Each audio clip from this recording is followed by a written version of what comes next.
الحمد لله نحمده ونستعينه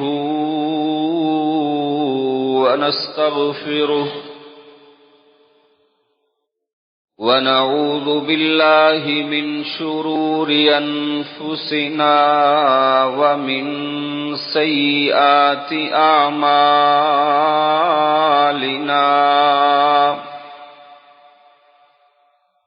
من يهديه الله فلا مضل له ومن يضلل فلا هادي له أشهد أن لا إله إلا الله وحده لا شريك له وأشهد أن محمدًا عبده ورسوله أما بعد يا أيها الذين آمنوا اتقوا الله حق تقاته ولا تموتن إلا وأنتم مسلمون يا أيها الناس اتقوا ربكم الذي خلقكم من نفس واحدة وخلق منها زوجها وبث منهما رجالا كثيرا ونساء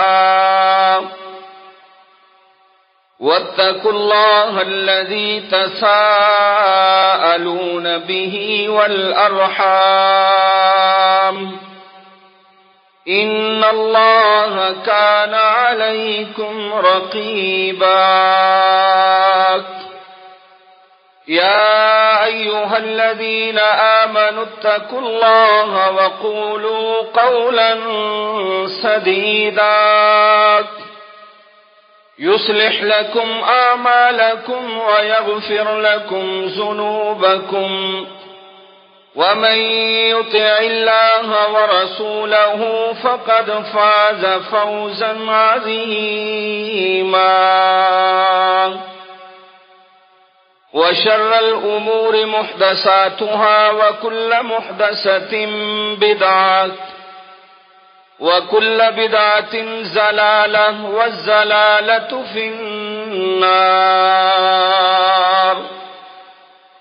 أعوذ بالله السميع العليم من الشيطان الرجيم من همزه ونفخه ونفسه بسم الله الرحمن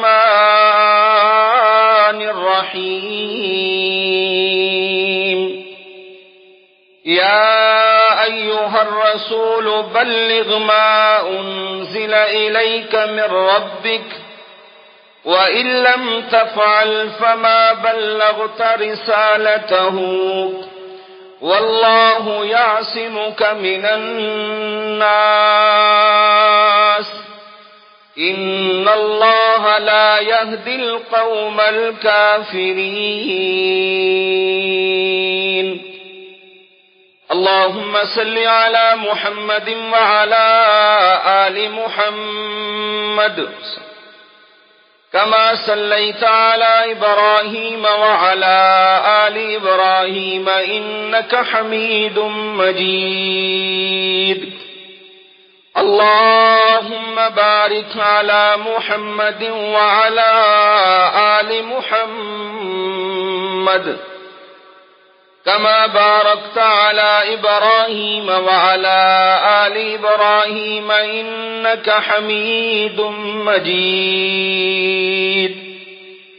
اللهم انفعنا بما علمتنا وعلمنا ما ينفعنا وزدنا علما اللهم طهر قلوبنا من النفاق وأعمالنا من الرياء وألسنتنا من الكذب وأعيننا من الخيانة فإنك تعلم خائنة الأعين وما تخفي الصدور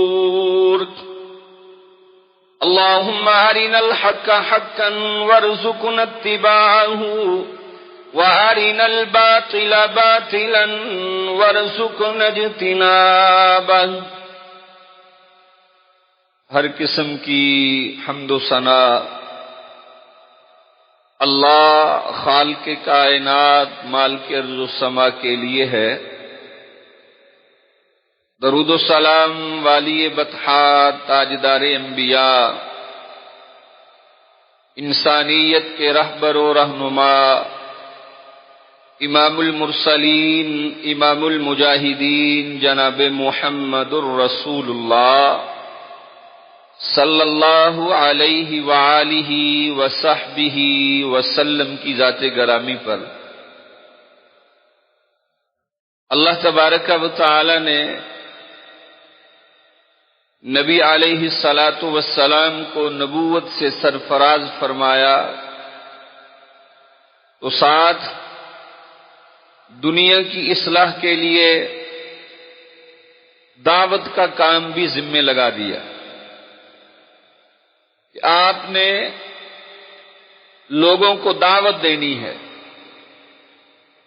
اور وہ دعوت نبی صلی اللہ علیہ وسلم کی اپنی نہیں تھی، بلکہ اللہ تبارک و تعالی کا فرمان یا ایھا الرسول بلغ ما انزل الیک من ربک، آپ پہنچا دیجئے جو اللہ تبارک و تعالی نے آپ کے اوپر نازل کیا ہے۔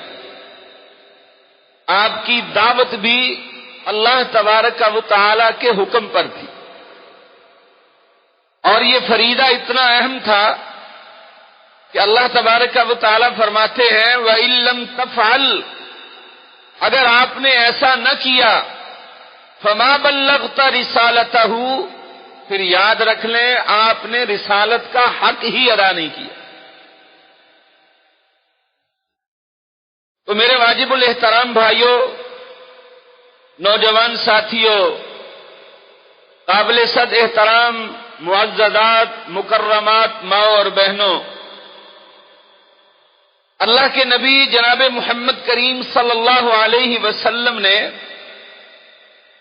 اپنوں کو بھی دعوت دی اور بیگانوں کو بھی دعوت دی، امیروں کو بھی دعوت دی، بادشاہوں کو بھی اللہ تبارک و تعالی کا پیغام پہنچایا، اور آپ نے رسالت کا حق ادا کر دیا۔ باقی نصیب اپنا اپنا ہے کہ کس کے نصیب میں ہدایت ہوتی ہے اور کون کفر پہ شرک پہ کھڑا رہتا ہے، یہ اللہ کی مشیت ہے۔ اللہ تبارک و تعالی جس کو چاہے ہدایت سے سرفراز فرما دے، جس کو چاہے نبی کی زبان سے دعوت کا پیغام پہنچا کر بھی کفر و شرک کی وادیوں کے اندر کھڑا رکھے، یہ اللہ تبارک و تعالی کی مرضی۔ لیکن جو بصیرت والے ہوتے ہیں وہ حق کے پیغام کو قبول کر لیا کرتے ہیں۔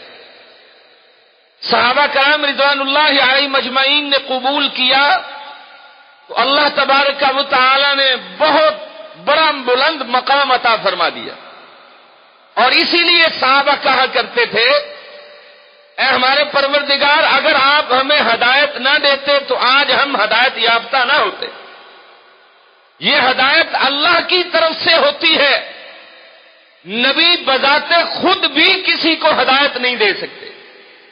انک لا تہدی من احببت ولکن اللہ یہدی من یشاء، اللہ تبارک و تعالی فرماتے ہیں آپ اگر چاہیں کسی کو ہدایت دینا آپ نہیں دے سکتے، ہدایت ہمارے اختیار میں ہے، ہم جس کو چاہیں اس کو دیا کرتے ہیں۔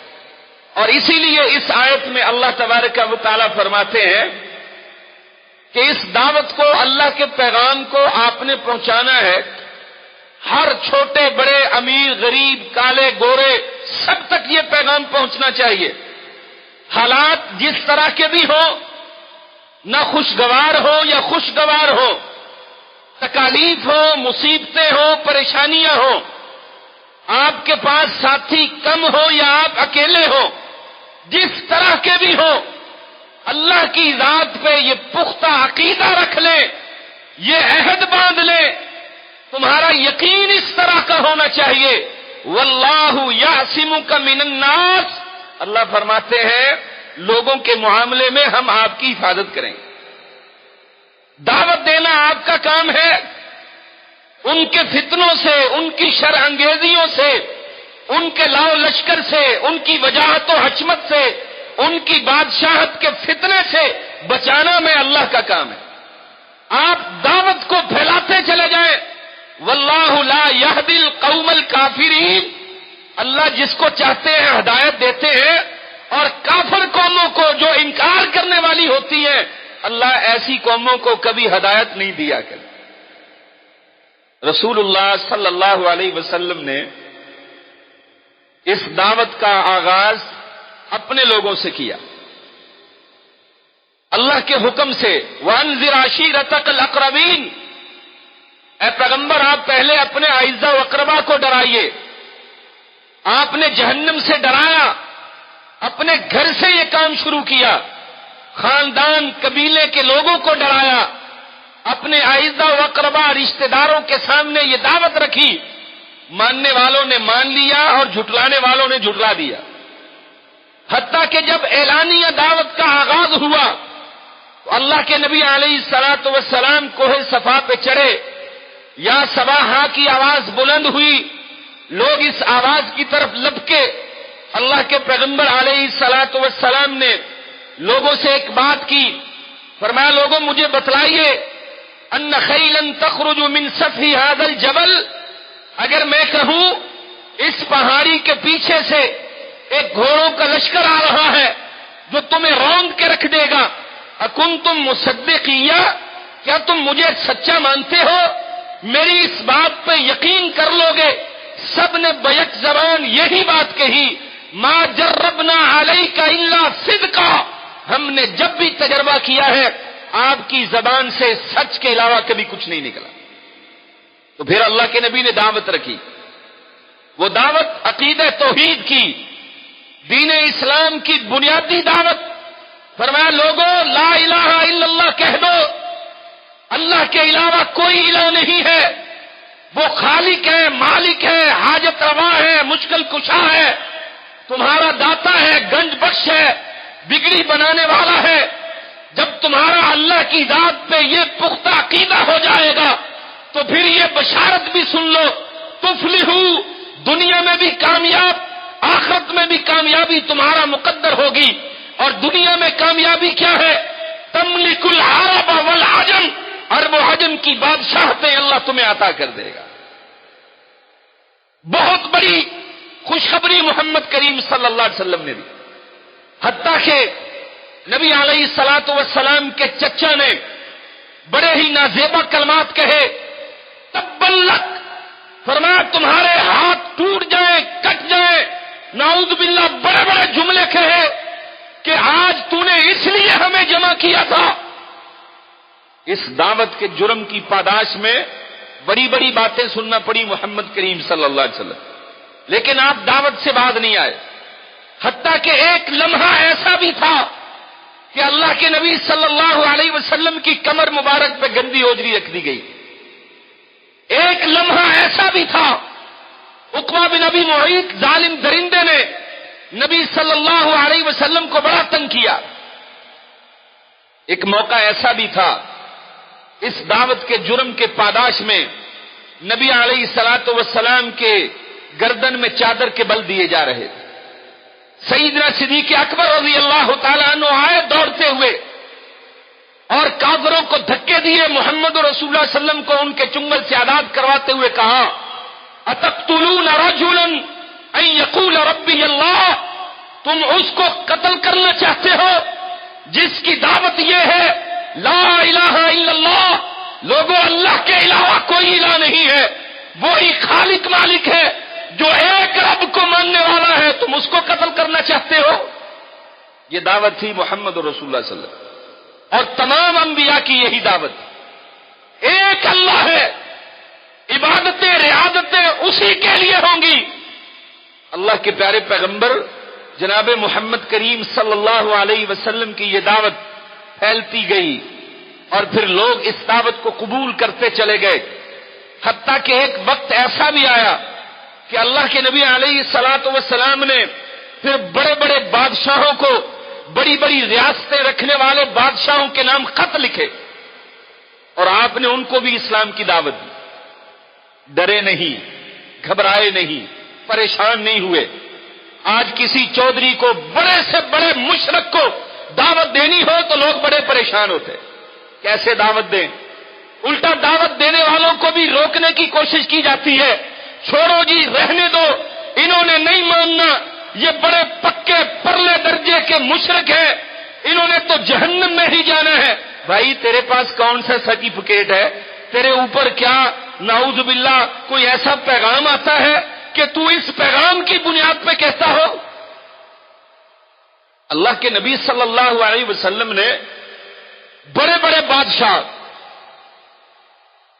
بڑے بڑے سردار، بڑی بڑی ریاستیں اور سلطنتیں رکھنے والے، جن کے تخت و تاراج، ان کی زینتیں بہت زیادہ ہوا کرتی تھی، جن کی تاج پوشیاں ہوتی تھی، جن کے پاس ہیرے جواہرات ہوتے تھے، جن کے پاس لاؤ لشکر ہوتے تھے، حربی وسائل بہت زیادہ تھے، اللہ کے نبی علیہ الصلوۃ والسلام نے ان کے نام خط لکھے اور ایک خط اللہ کے نبی صلی اللہ علیہ وسلم نے شاہ روم کو لکھا اور آپ کی دعوت اسلام کی تھی، اسلام کو قبول کر لو، ہدایت کے راستے پہ آ جاؤ، اپنے آپ کو جہنم سے بچا لو، جنت کے وارث بنا دو۔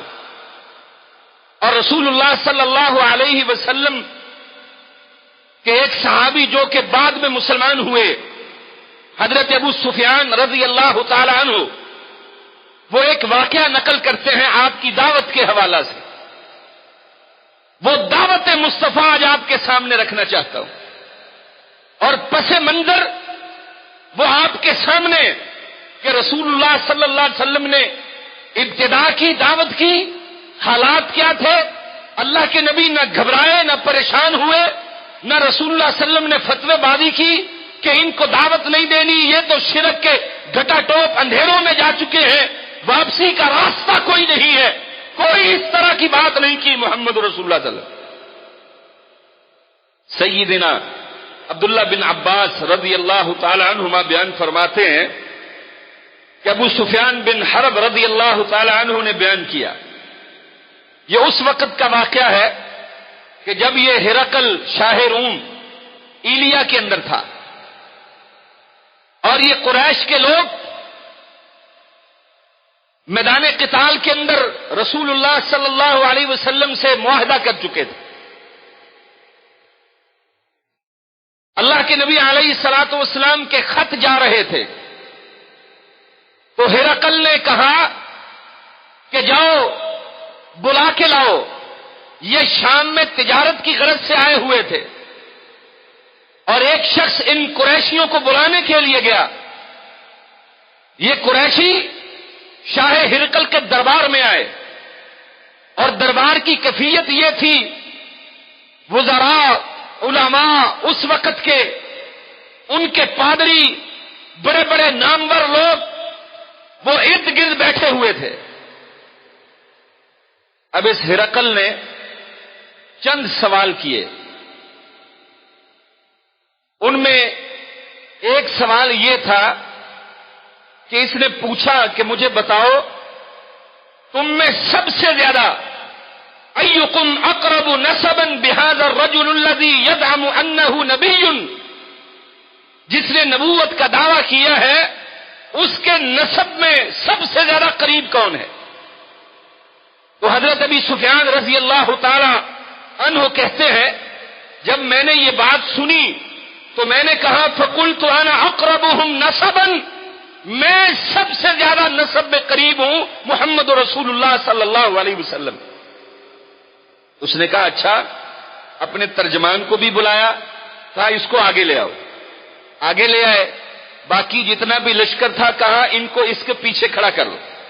وہ سارے کے سارے پیچھے ہیں، ابو سفیان آگے ہے، اور اس نے یہ بات کی، کہا کہ تم نے اس کے بارے میں جس نے نبوت کا دعویٰ کیا ہے ساری باتیں بیان کرنی ہے، اور پیچھے والوں کو کہا جہاں پہ یہ جھوٹ بولے تم نے اس کی تکذیب کر دینی ہے کہ یہ غلط کہہ رہا۔ ابو سفیان کہتے ہیں جب میں نے یہ بات سنی تو میں ڈر گیا، اس بات سے خائف ہوا کہ اگر میں نے جھوٹ بول دیا، یہ بادشاہ ہے روم کا، اتنی بڑی سلطنت کا مالک اور اتنا بڑا جمع غفیر لوگوں کا، اور میرے اپنے بھی ساتھ ہیں، اتنے مجمع کے سامنے جب میری تکذیب ہوگی تو میری عزت وقار کھو جائے گا۔ کہا مجھے غیرت آئی، میں نے کہا میں نے اپنی تکذیب نہیں کروانی، جو سچ ہے وہ میں نے بادشاہ کے سامنے بیان کرنا ہے۔ اب ہرقل نے سوال کیے، کہنے لگا مجھے بتاؤ، ثم کان اول ما سالنی عنہ ان قال کیف نسبہ فیکم، تمہارے اندر جس نبی نے نبوت کا دعویٰ کیا ہے، کیا سب سے پہلے تم لوگ مجھے اس بات کا جواب دو کہ وہ خاندانی آدمی ہے، اعلیٰ نسب والا ہے، یا کسی چھوٹے موٹے قبیلے کا آدمی ہے؟ تو ابو سفیان نے کہا سب سے عالی نسب ہے محمد رسول اللہ صلی اللہ علیہ وسلم کا۔ پھر اس نے دوسرا سوال کیا، قال فهل قال هذا القول منكم احد قط قبله، فرمایا کیا تمہارے اندر کسی نے اس سے پہلے بھی نبوت کا دعویٰ کیا ہے؟ کوئی اس طرح کا معاملہ ہوا ہے؟ ابو سفیان کہتے ہیں قلت لا، میں نے کہا نہیں، آج تک ہمارے اندر قریش کے خاندان میں سے کسی نے نبوت کا دعویٰ نہیں کیا۔ پھر اس نے تیسری بات کہی، قال فهل كان من آبائه من ملک، کیا ان کے باپ دادا میں سے کوئی بادشاہ گزرا ہے؟ تو ابو سفیان کہتا ہے میں نے کہا قلت لا، کوئی بادشاہ نہیں گزرا۔ قال فاشراف الناس یتبعونہ ام ضعفاؤہم، کیا مجھے یہ بتاؤ اس کی پیروی کرنے والے لوگ وہ طاقتور ہیں یا ضعیف قسم کے لوگ ہیں؟ ابو سفیان کہتے ہیں فقلت بل ضعفاؤہم، میں نے کہا اس کی اتباع کرنے والے کمزور لوگ ہیں، ضعیف لوگ ہیں، مارے قسم کے لوگ ہیں، زیادہ طاقتور نہیں ہے۔ پھر ابو سفیان کو اس نے یہ بات کی، کہا مجھے یہ بتاؤ قال یزیدون ام ینقصون، کیا وہ جو نبی کی پیروی کرنے والے ہیں وہ بڑھ رہے ہیں یا کم ہو رہے ہیں؟ تو میں نے کہا بل یزیدون، وہ کم نہیں ہوتے، جو نبی کی دعوت کو مان لیتا ہے پھر وہ آگے سے آگے دعوت پھیلتی چلی جاتی ہے۔ دعوت کے ماننے والے، نبی کے چاہنے والے، نبی سے پیار کرنے والے، نبی سے محبت کرنے والے، نبی کی اتباع کرنے والے، وہ بڑھتے ہی چلے جا رہے ہیں، ان میں کمی واقع نہیں ہو رہی۔ پھر اس نے سوال کیا، اچھا یہ بتاؤ فَهَلْ يَرْتَدَّ أَحَدٌ مِّنْهُمْ سَخَطَةً لِدِينِهِ بَعْدَ أَن يَدْخُلَ فِيهِ، کیا ایسا بھی کبھی ہوا ہے کہ کسی نے دین کی دعوت کو قبول کیا ہو، دائرہ اسلام میں داخل ہوا ہو، پھر اس کو دین کی دعوت پسند نہ آئے، اسلام پسند نہ آئے، قرآن کے احکامات پسند نہ آئے، نبی کا فرمان اس کے دل کو نہ بھائے، وہ چھوڑ کے بھاگ جائے، وہ ارتداد کرے، وہ منحرف ہو جائے، نبی کا ساتھ چھوڑ دے، قرآن کا انکار کر دے، رب کے پیغام کا رد کر دے؟ کہا کیا ایسا بھی کبھی ہوا ہے؟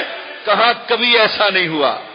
جو ایک بار کلمہ پڑھ لیتا ہے وہ کبھی کفر کو قبول نہیں کرتا، جو ایک بار دامن نبوت کو تھام لیتا ہے وہ کفر کے عقیدوں کو پسند نہیں کرتا، جو رب کے پیغام کو مان لیتا ہے وہ شرک سے دور ہو جاتا ہے، کبھی دوبارہ وہ شرک کے اندر نہیں آتا۔ یہ دعوت ہے اسلام کی، اسلام سچا ہے، سچا دین ہے۔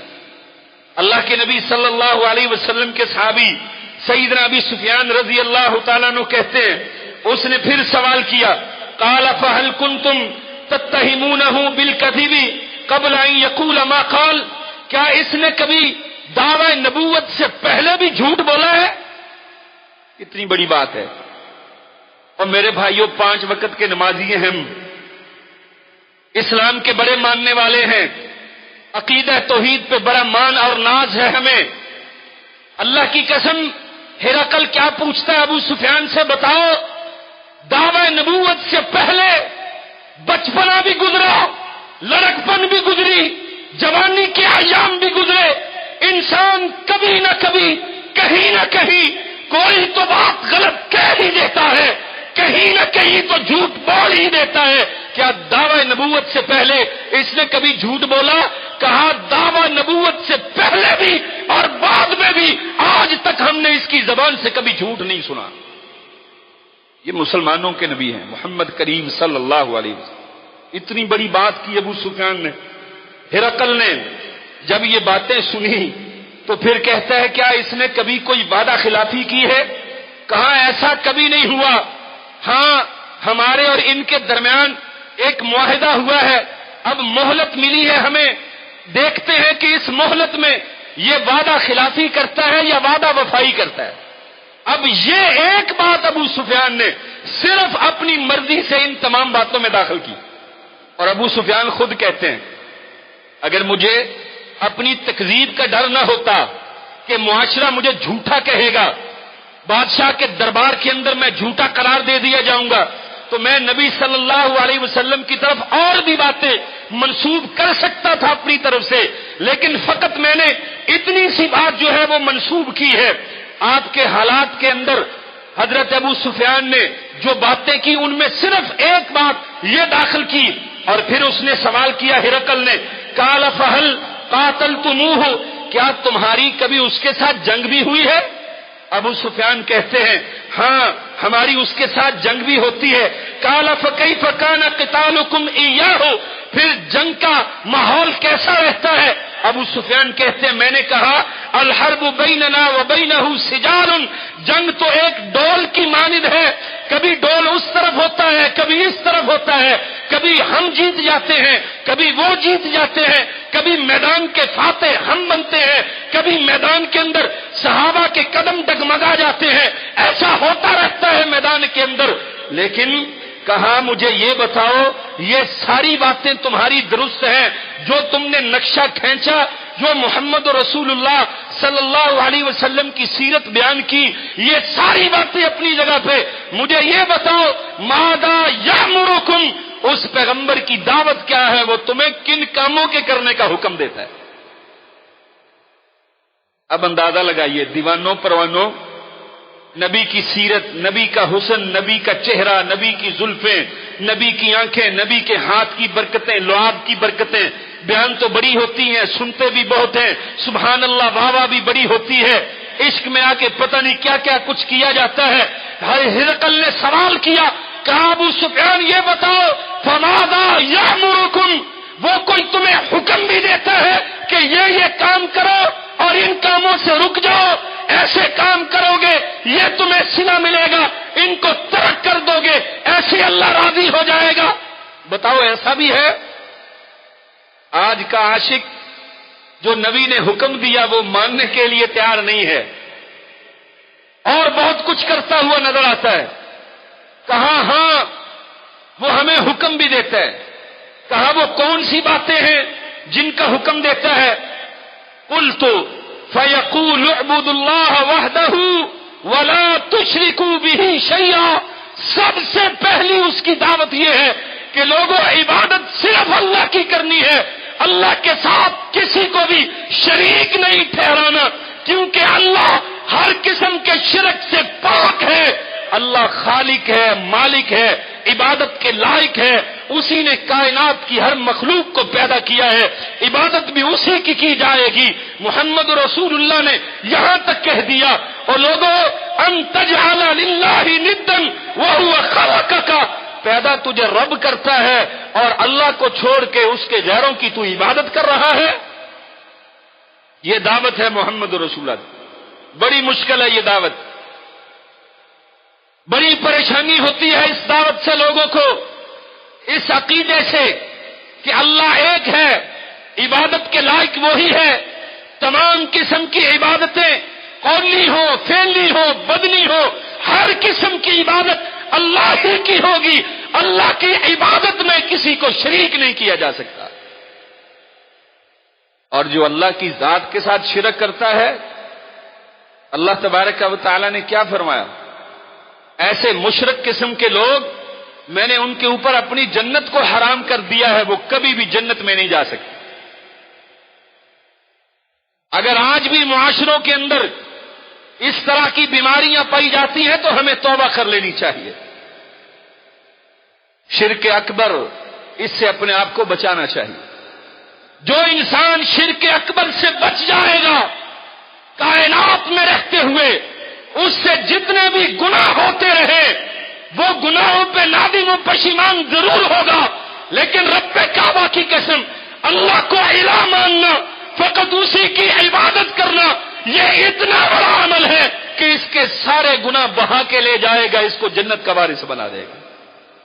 محمد کریم صلی اللہ علیہ وسلم نے فرمایا اگر ایک بندے کے گناہ آسمان کی بلندیوں کو چھو جائیں، اگر بچھائے جائیں تو زمین کے اوپر ایک کنارے سے دوسرے کنارے تک ایک ہی آدمی کے گناہ ہوں، لیکن جب اس کی اللہ کے ساتھ ملاقات ہو تو اس ملاقات میں شرک نہیں ہونا چاہیے، شرک نہ ہو. وہ اللہ کو ہی مانتا ہے، خالق ہے، مالک ہے، رازق ہے، داتا ہے، گنج بخش ہے، بگڑی بنانے والا، اولاد دینے والا، دے کے لینے والا، بانجھ پیدا کرنے والا، روٹی روزی کا مالک، وہی اللہ ہے. جبھی کسی غیر کے سامنے نہیں جھک سکتی، کٹ سکتی ہے. اگر جھکے گی تو فقط اللہ کے سامنے، اللہ کے علاوہ کسی غیر کے سامنے نہیں جھکے گی. رب کعبہ کی قسم تیرا یہ عقیدہ اور یہ تیری عقیدت رب کی ذات کے ساتھ اللہ کو اتنی پسند آتی ہے، تیرے سارے گناہوں کو اللہ نہیں دیکھتا بلکہ تیرے اس لا الہ الا اللہ کو، عقیدہ توحید کو دیکھ کے تیرے گناہوں کو معاف کر کے تجھے جنت کے سرٹیفکیٹ عطا کرتا. لیکن لوگوں نے بڑی بڑی تعویلیں کی.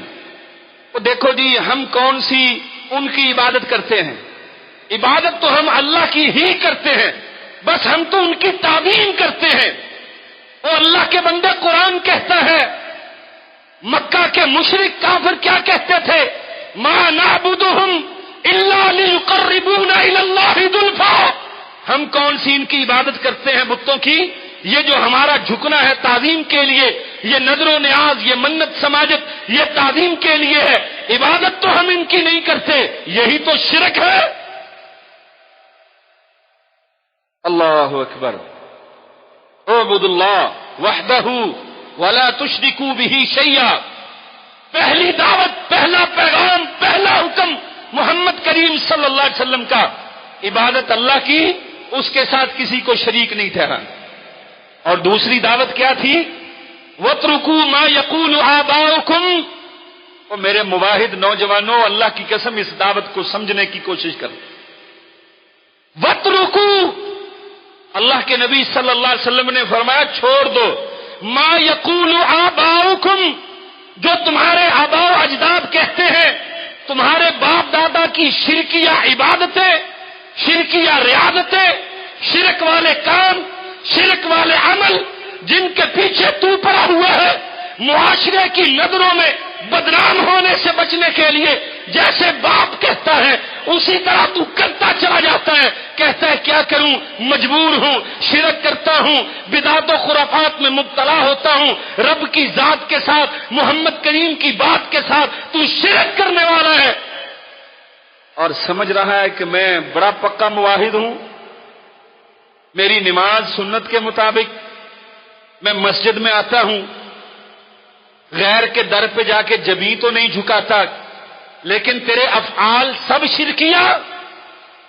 اس لیے کہ ابا ہے، امی ہے، وہ روٹھ جائیں گے، جائیداد سے آگ کر دیں گے، گاؤں میں جینا محال ہو جائے گا، شہروں سے بستیوں سے نکال دیا جاؤں گا، کاروبار کا کیا بنے گا، میرے بیوی بچے ہیں. کیا صحابہ کرام کے نہیں تھے جنہوں نے اپنی اولادوں کو چھوڑ دیا، بیویوں کو ترک کر دیا، چھوڑ دیا، والدان کو خیر بات کہہ دیا؟ عقیدہ توحید بہت بڑی نعمت ہے، لیکن یہ کم ہی لوگوں کے حصے میں آتی. اس کا دعویٰ کرنا انتہائی آسان ہے، اس کے مطابق عمل کرنا بہت مشکل ہوتا ہے. بڑے لوگ ہیں ماشاءاللہ، 5 وقت کے پکے نمازی بھی ہوتے ہیں، لیکن جی کیا کریں، مجبور ہے. اب باپ دادا کے دین دھرم کو تو نہیں نہ چھوڑا جا سکتا. وہ کہتے ہیں ہمارا خاندان اتنی دیر سے چلا آ رہا ہے، ایسے ہی نہیں کریں گے تو برادری میں ناک کٹ جائے گی. جی میں کون سا وہاں پہ جا کے کچھ کرتا ہوں، میں تو بس ان کے ساتھ بیٹھتا ہی ہوں نا. بھائی تیرا بیٹھنا بھی وہم میں مبتلا کرتا ہے. سوچنا چاہیے ہمیں. وَاتْرُكُوا مَا يَقُولُ آبَاؤُكُمْ، چھوڑ دو ان کو جو تمہارے آبا کہتے ہیں. اگر شریعت کے مطابق تمہارے باپ دادا تمہیں بات کہیں وہ مان لو. اگر شریعت کے خلاف کرے، رب کعبہ کی قسم ہے شریعت محمدی یہی ہے، اس کو چھوڑ دو، ترک کر دو. اللہ کی فرما برداری کو. کتنے بیچارے ایسے ہیں اللہ کا حکم چھوڑ کے نماز، وہ کہتے ہیں جی دیکھو بیوی بچوں کا، ماں کا پیٹ پالتا ہوں، ماں میری بڑی کمزور ہے، باپ میرا ضعیف ہے، کچھ کر نہیں سکتا، تو میں ان کے لیے حلال روزی کا بندوبست کر رہا ہوں. جب اللہ کی عبادت ہی نہیں کی تو نے، اللہ کے در کو چھوڑ کے، رب کے دین کے احکامات کو چھوڑ کے تو نے روٹی روزی کمائی ہے، کبھی بیٹھ کے سوچا بھی کر اس میں برکت کیوں نہیں؟ اللہ اکبر کبیرہ. تیسری بات اللہ کے نبی نے فرمایا وَيَأْمُرُنَا بِالصَّلَاةِ. حضرت ابو سفیان کہتے ہیں وہ نبی ہمیں حکم دیتے ہیں نماز کی، نماز پڑھا کرو. جب اللہ اکبر کی صدائیں بلند ہو جائیں، حی علی الصلاۃ حی علی الفلاح تمہارے کانوں میں پڑ جائے، اور کامیابی کی طرف فلاح پا جاؤ گے. فوز و فلاح تمہارا مقدر ہوگی، نجات تمہارے نصیب میں ہوگی، جنت کے تم وارث ٹھہرائے جاؤ گے، جہنم سے بچا لیے جاؤ گے، نبی کی شفاعت کے حقدار قرار دیے جاؤ گے، محمد کریم کے ساتھی بن جاؤ گے، نبی کے حوض کوثر پہ جام تمہیں ملیں گے. ہم کہتے ہیں نہیں، کام پہلے ہے، دکان پہلے ہے، جانوروں کا چارہ پہلے ہے، کھیت کھلیان پہلے ہے، دکان مکان پہلے ہے، اولاد پہلے ہے، نماز بعد میں ہے. حضرت ابو سفیان کہتے ہیں نبی کی دعوت یہ ہے، وہ ہمیں حکم دیتے ہیں وَيَأْمُرُنَا بِالصَّلَاةِ. نماز مومن کی معراج ہے، نماز اسلام کا بنیادی ستون ہے، نماز اللہ کے تقرب کا ذریعہ ہے، نماز رب سے ملاقات کرواتی ہے، نماز انسان کی آنکھوں سے آنسو نکلواتی ہے، نماز اللہ کے سامنے جھکاتی ہے، نماز بندگی کا حق ادا کرواتی ہے، نماز غیروں کے در سے اٹھا کے رب کے در کا مانگت بناتی ہے. اس لیے تو ہم نماز نہیں پڑھتے کہ کہیں اللہ کے در کے مانگت نہ بن جائے. بہت بڑا عمل یہ نبی کی دعوت. وَيَأْمُرُنَا بِالصَّلَاةِ. جس کو تھوڑا سا سختی سے کہہ دیا جائے وہ کہتا ہر ٹائم نماز نماز. محمد رسول اللہ صلی اللہ علیہ وسلم کافر کہہ رہے اللہ کے نبی حکم کرتے رہتے تھے یأمرنا بالصلاۃ، نماز پڑھو، پابندی کرو اس کو. کسی کو کہہ دو نا بار بار جا کے، اس کی جبین پہ شکنیں پڑ جاتی ہیں. وہ جی ہمارا بھی کوئی محبت بخت انسان، تمہارا یہ مقام ہے کہ تو رب کا کھائے اور رب کی زمین پہ رب کی نافرمانی کرتا ہوا نظر آئے. ناراض ہوتے ہیں لوگ، روٹھ جاتے ہیں، شرم نہیں آتی. اللہ اکبر. وَيَأْمُرُنَا بِالصَّلَاةِ. تیسری دعوت نماز کی ہے. اور چوتھے نمبر پہ فرمایا وَالصِّدْقِ، سچ بولنا ہے. یا ایھا الذین آمنوا اتقوا اللہ وقولوا قولا سدیدا. اے ایمان والو اللہ سے ڈر جاؤ، سچ بولا کرو، جب بھی بات کرو سچ بولو. اور جو انسان سچ بولتا ہے معاشرہ اس کو سچا مان لیتا ہے. جس کو معاشرہ سچا مان لے وہ رب کے ہاں سچا لکھ دیا جاتا ہے. جو رب کے ہاں سچا لکھ دیا جائے اللہ کی قسم وہ کبھی جنت سے محروم نہیں رہ سکتا. لیکن ہم سوچتے ہیں، دکاندار تاجر سوچتا ہے اگر دکان کے اوپر بیٹھ کے تجارت کرتے ہوئے جھوٹ نہیں بولوں گا تو گاہک مطمئن کیسے ہوگا. اور پھر بڑے آسان انداز میں مطمئن کرنے کی کوشش کرتے ہیں. وہ دیکھو نا جی بس تھوڑا سا اتنا تو کرنا ہی پڑتا ہے ورنہ لوگ مطمئن نہیں ہوتے. کیا نبی کے صحابہ نے یا محمد رسول اللہ نے بھی معاشروں میں ایسا کیا تھا؟ کیا نبی نے تجارت نہیں کی تھی؟ صحابہ تاجر نہیں تھے؟ اللہ اکبر کبیرہ. والعفاف، پاک دامنی کو اختیار کرو. معاشروں سے اگر گند ختم کرنا چاہتے ہو، بہنوں بیٹیوں کی عزتوں غیرتوں کا دفاع کرنے والے بننا چاہتے ہو، تو اپنے آپ کو پہلے پاک دامن بناؤ. تمہاری نظروں میں حیا نظر آنا چاہیے اور تمہارا وجود رب کی نافرمانیوں سے، بدکاریوں سے، فحاشی عریانی سے پاک ہونا چاہیے. تمہارے گھر کا ماحول پاکیزہ ہوگا، تمہارے معاشروں کا ماحول پاکیزہ ہوگا. اور ہمارا نوجوان اور مسلمانوں کی بیٹیاں ٹک ٹاک پہ ناچتی ہوئی نظر آتی ہیں. نوجوان ٹک اور میں حیران ہوتا ہوں، اللہ کی قسم غصہ آتا ہے مجھے، میرا دل خون کے آنسو ہوتا ہے. ایک 5 وقت کا نمازی یا نماز پڑھنے کے لیے بھی جا رہا ہوتا ہے، پھر گھر میں، دکان میں، مکان میں بیٹھ کے کوئی عطا اللہ کے گانے پہ ٹک ٹاک بنا رہا ہے، کوئی اکرم راہی کے گانے پہ، کوئی کسی کے گانے پہ، کوئی کسی. کیا کر رہے ہو بھائی؟ شرم نہیں آتی تمہیں؟ چہرے پہ سنت رسول بھی ہے، مذاق اڑاتے ہو رب کے دین کا. اور آج کا نوجوان تنگ لباس، چست لباس، آداب بےہودہ قسم کے. اور دیندار ہوں جی، میں نمازی ہوں، نماز پڑھ کے جا رہا ہے، عمرے پہ جا رہے ہیں لوگ، ٹک ٹاک کے بن رہی ہیں. حج کر رہے ہیں لوگ، ٹک ٹاک کے بن رہی ہیں. سجدہ ریز ہو رہا ہے، ٹک ٹاک بن رہی ہے. مرتے بھی ہیں ایسے کتنے، شرم نہیں آتی ہے. اور واللہ حیران ہوتا ہوں کتنے ایسے نوجوان ہیں نماز پڑھ کے باہر گھر کی دہلیز پہ بیٹھک کی وہ سیڑھیوں پہ بیٹھ کے، مسجد کی سیڑھیوں پہ بیٹھ کے کتنے ٹک ٹاک دیکھ رہے ہوتے ہیں، گانے سن رہے ہوتے. کیا کر رہے ہو بھائی؟ او جی بس تھوڑی سی ریفریشمنٹ ہے، تفریحی پروگرام ہے. اسکولوں میں دیکھیے، کالجز میں دیکھیے، چھوٹی چھوٹی بچیاں نچوائی جا رہی ہوتی ہیں، بڑے بڑے وزیروں مشیروں کی بیٹیاں ناچ رہی ہوتی ہیں، وہ خوش ہو رہے ہوتے ہیں. ڈوب کے مر جانا چاہیے ہمیں. ہمارے معاشروں میں امن نہیں، غیرت پہ مبنی معاشرے نہیں، غیرت مند بھائی نہیں، غیرت مند باپ نہیں. آج باپ مجبور ہے بیٹی کے ہاتھوں، بیٹی کو پردے کا نہیں کہہ سکتا، بھائی مجبور ہے. غیرت عزت کی کیسے حفاظت کرے؟ میرے بھائیوں، پاک دامنی کو اختیار کرو. اللہ کی قسم اگر چاہتے ہو یہ چند دن کی دنیا، وقتی لذتیں، اگر رب روٹ گیا، ناراض ہو گیا، جہنم ہمارے مقدر میں لکھ دی گئی، تو اللہ کی قسم ہمیشہ کی سزا ہے، ہمیشہ. کیا غیرت نہیں آتی ہمیں فیس بک کے اوپر بڑھنا، نیند بڑھنا عورتوں کو دیکھتے ہوئے؟ کیا کبھی سوچا ہے اس جگہ پہ میری ماں بہن اور بیٹی ہو، جب میری ماں بہن اسلامی روحانی بازار سے، گلی سے، کالج میں، یونیورسٹی میں، اسکول میں جا رہی ہوتی ہے، جب میں جملے کستا ہوں، کبھی سوچ اس جگہ پہ تیری اپنی بہن بیٹی ہو اور کوئی اس طرح کرے تو پھر تیری غیرت گوارا کرتی ہے؟ شرم نہیں آتی آج کے مسلمان نوجوان کو؟ میرے نبی نے جو معاشرہ کھڑا کیا تھا وہ غیرت میں مبنی تھا. اللہ کی قسم وہ حیا والا معاشرہ تھا، غیرت مندوں کا معاشرہ تھا، دینداروں کا معاشرہ تھا، حیا والوں کا معاشرہ تھا. وہ عزتوں غیرتوں کی حفاظت کرنے والے تھے، بہنوں بیٹیوں کو باپردہ رکھنے والے تھے، تعلیم دیتے تھے دین. جب دین ہمیں پسند نہیں، دنیا کی تعلیم ہمیں زیادہ پسند ہے، بیٹا ڈاکٹر انجینئر فلاں فلاں بنے گا، تو پھر میرے بھائیوں معاشروں میں بدکاریاں ہی ہوں گی.